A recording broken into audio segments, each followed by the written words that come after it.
Good evening, and thank you for joining us here on News 12 Brooklyn, where local matters. I'm Dan Serafin. Breaking news tonight: 2 people are dead and several others are in the hospital after a major car crash in Bensonhurst. Surveillance video capturing the moment one car crashed into another and jumped a curb. News 12's Faith Graham joins us now from 18th Avenue. Faith, what can you tell us?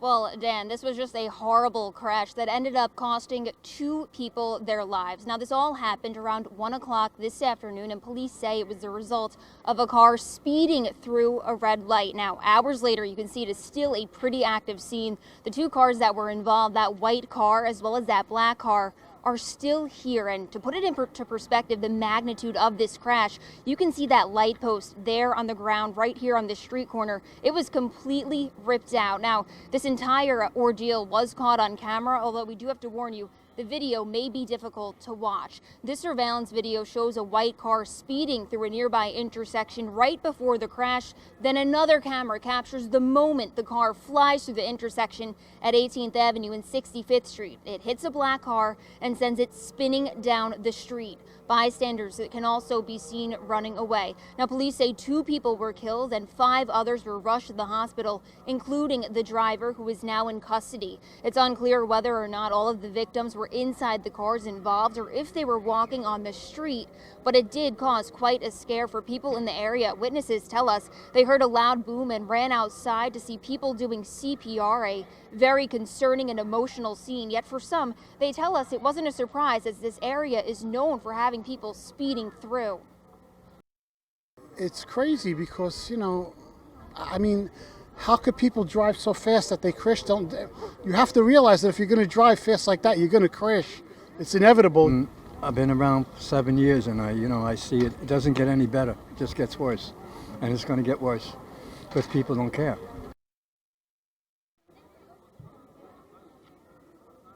Again, as a result of this crash, 2 people were killed, 5 others were sent to the hospital, including the driver of that car. So far, police tell us no charges have been filed. They also tell us one of those victims that is in the hospital is clinging to life. That's the latest here from Bensonhurst. Faith Graham, News 12.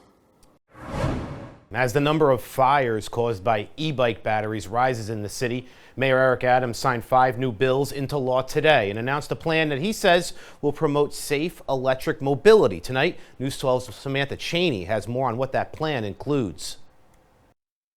As electronic bikes and scooters rise in popularity, some New Yorkers say, I'm very concerned. In the past year, the New York Fire Department has responded to more than 200 fires across the city related to e-bikes powered by faulty lithium batteries. Especially become a huge issue in the last 2 years.